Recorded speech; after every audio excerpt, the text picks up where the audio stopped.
Hello दोस्तों, नमस्कार। कैसे हैं आप? उम्मीद करते हैं अच्छे होंगे। आज के इस टॉपिक में हम बात करने वाले हैं बौद्ध धर्म और जैन धर्म से रिलेटेड प्रश्न को कवर करने वाले हैं, क्योंकि यह एग्जाम की दृष्टि से बहुत ही महत्वपूर्ण है। अगर आप मेरे चैनल पर नए हैं तो प्लीज़ मेरे चैनल को सब्सक्राइब कर लीजिए और बेल घंटी को प्रेस कर लीजिए, क्योंकि एक एक ऑप्शन का डिस्कशन कराएंगे यहाँ पर। तो चलिए पहला क्वेश्चन की तरफ चलते हैं। गौतम बुद्ध का जन्म कहाँ हुआ था? तो आपका 4 ऑप्शन दिया हुआ है: बौद्ध गया, पाटलिपुत्र, लुम्बिनी और वैशाली। तो आपका सही उत्तर लुम्बिनी हो जाएगा।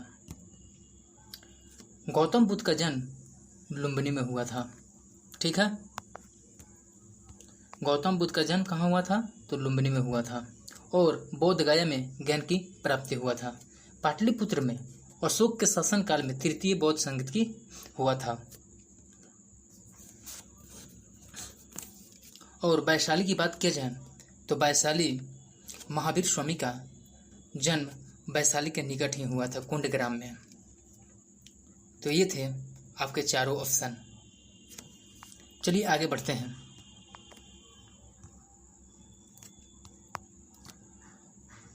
बुद्ध शब्द का क्या तात्पर्य होता है? एक विजेता से, एक परिमोचक से, और एक ज्ञान संपन्न व्यक्ति से, और एक भ्रमणकारी से। तो आपका सही उत्तर हो जाएगा एक ज्ञान संपन्न व्यक्ति से। चलिए आगे बढ़ते हैं। गौतम बुद्ध की मृत्यु कहाँ हुई? तो गौतम बुद्ध का मृत्यु कुशीनारा में हो गया। आपका सही उत्तर कुशीनारा हो जाएगा। और लुम्बिनी, महात्मा बुद्ध का जन्म लुम्बिनी में हुआ था। महात्मा बुद्ध का जन्म लुम्बिनी में हुआ था और कुशीनारा में मृत्यु हो गया। बोध गया में ज्ञान की प्राप्ति हुआ। आगे बढ़ते हैं। गौतम बुद्ध के संबंध में सभी सही हैं सिवाय एक के। उनका जन्म लुम्बिनी में हुआ था, सही बात है। उसकी मृत्यु कुशीनारा में हुई थी, ये भी सही है। उन्हें ज्ञान की प्राप्ति बोध गया में हुआ था, ये भी बात सही है। तो यह तीनों ऑप्शन सही है। तो आपका गलत आंसर हो जाएगा उन्होंने ज्ञान की प्राप्ति राजगीर में हुई थी, नहीं, ये ऑप्शन नहीं होगा। तो आपका सही उत्तर 4 नंबर हो जाएगा। आगे बढ़ते हैं। गौतम बुद्ध को कौन सी जगह ब्रह्म ज्ञान प्राप्त हुआ था? तो ज्ञान की प्राप्ति बोध गया में हुआ था। आपका सही उत्तर बोध गया हो जाएगा। सर्वाधिक उपदेश सारनाथ में दिए थे। ठीक है, सर्वाधिक उपदेश कहाँ? सारनाथ में दिए थे। और बोध गया में ज्ञान की प्राप्ति हुआ था। और पाटलिपुत्र में अशोक के शासनकाल में तृतीय बौद्ध संगीत की हुआ था। और चतुर्थ बौद्ध संगीत की यह कुंडलवन जम्मू कश्मीर में, जो कि कनिष्क के शासनकाल में हुआ था, प्रथम शताब्दी में। आगे बढ़ते हैं। भगवान बुद्ध ने अपना प्रथम उपदेश कहाँ दिया था? बोध गया, सांची, सारनाथ और कुशीनारा। तो आपका सही उत्तर, भगवान बुद्ध ने अपना प्रथम उपदेश कहाँ दिया था? तो सारनाथ में दिया था। तो आपका सही उत्तर हो जाएगा सारनाथम। बोध गया में ज्ञान की प्राप्ति हुआ था। और सांची का स्तूप अशोक ने बनवाया था, तो इसके लिए बौद्ध की आकृति यही सांची का स्तूप है। सारनाथ में क्या हुआ था? सबसे अधिक उपदेश सारनाथ में दिए थे और कुशीनारा में उनकी मृत्यु हो गया था। आगे बढ़ते हैं। जातक पवित्र ग्रंथ है किसका? बौद्धों का है। तो आपका सही उत्तर बौद्धों हो जाएगा।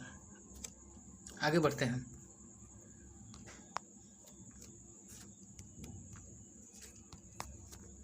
बौद्ध धर्म के प्रचार के लिए कौन सी भाषा प्रयोग में लाई गई थी?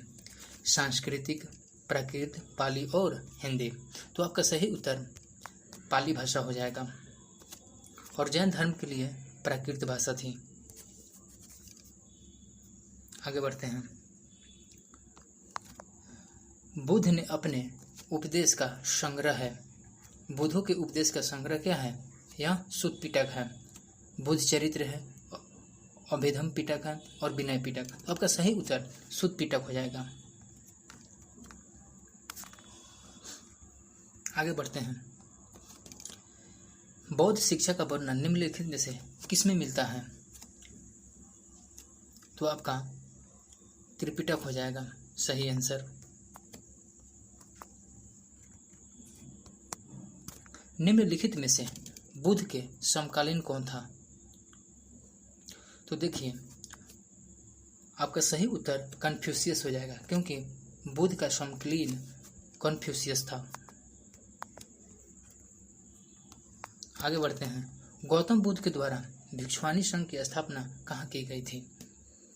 तो भिक्षुआनी संघ की स्थापना की बात किया जाए तो यह वैशाली में हुआ था। तो आपका सही उत्तर कहाँ हो जाएगा? वैशाली हो जाएगा। सारनाथ में सबसे अधिक उपदेश कहाँ दिए थे? तो सारनाथ में दिए थे। कपिलवस्तु और वैशाली में क्या हुआ? भिक्षुआनी संघ की स्थापना किए। गया में उनको ज्ञान की प्राप्ति हुआ, बौद्ध गया में। आगे बढ़ते हैं। सांची किसकी कला और मूर्तिकला का निरूपण करता है? तो बौद्धों को सांची का स्तूप मूर्तिकला का निरूपण करता है। तो आपका सही उत्तर सांची बौद्ध हो जाएगा। आगे बढ़ते हैं। बुद्ध के उपदेशों का मुख्य संबंध था विचारों और चरित्र की शुद्धता। तो आपका सही उत्तर यही हो जाएगा। आगे बढ़ते हैं। कपिलवस्तु संबंधित है किनसे संबंधित है कपिलवस्तु? तो यह भगवान बुद्ध से संबंधित है। तो आपका सही उत्तर भगवान बुद्ध हो जाएगा। आगे बढ़ते हैं। चतुर्थ बौद्ध सम्मेलन किसके शासनकाल में हुआ था? तो चतुर्थ बौद्ध सम्मेलन प्रथम शताब्दी में कुंडलवन, जो कि जम्मू कश्मीर में पड़ता है, यह कनिष्क के शासनकाल में हुआ था। तो आपका सही उत्तर कनिष्क हो जाएगा। और अशोक पाटलिपुत्र, देखिए तृतीय बौद्ध संगति पाटलिपुत्र में हुआ था। किसके शासनकाल में? तो अशोक के शासनकाल में हुआ था। और द्वितीय वैशाली में हुआ था 383 ईसा पूर्व में। कलाशोक के शासनकाल में हुआ था। आगे बढ़ते हैं। बौद्ध धर्म से संबंध अर्ध गोलाकार अंत्येष्टि संबंधी टीले को क्या कहा जाता था? तो उस समय स्तूप कहा जाता था। तो आपका सही उत्तर स्तूप हो जाएगा। आगे बढ़ते हैं।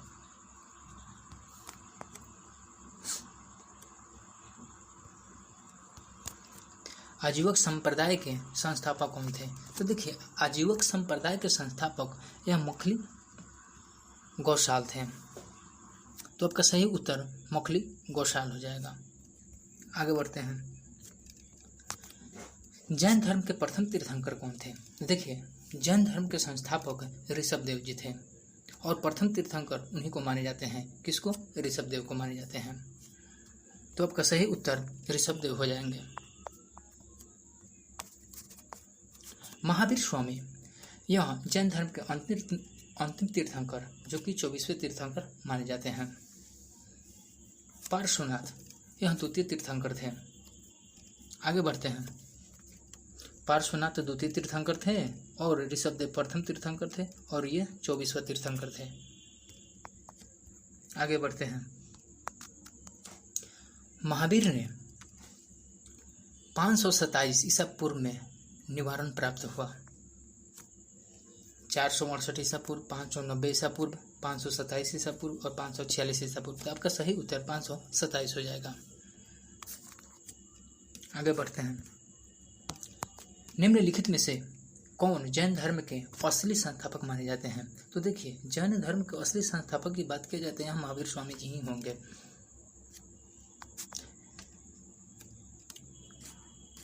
तो आपका सही उत्तर कौन हो जाएगा?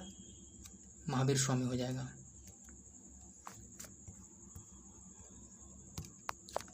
महावीर स्वामी का जन्म कहाँ हुआ था?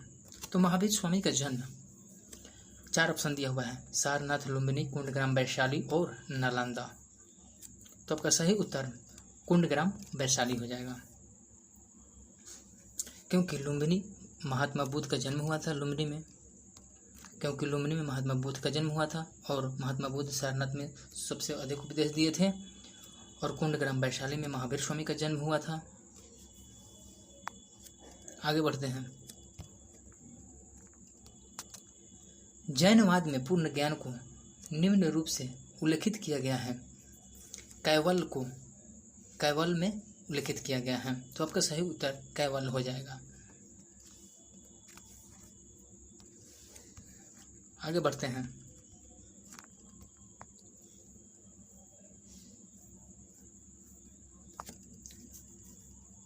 द्वैतवाद और जैनवाद आंदोलन आवश्यक रूप से निम्नलिखित के विरोध थे। तो आपका सही उत्तर ब्राह्मणों के रिवाजों तथा औपचारिकताओं को क्या करना था? विरोध करना था। तो आपका सही उत्तर ऑप्शन बी हो जाएगा। महावीर और बौद्ध ने किसके शासनकाल में उपदेश दिए थे? तो देखिए, महावीर स्वामी और बौद्ध धर्म दोनों ने किसके शासनकाल में उपदेश दिए थे?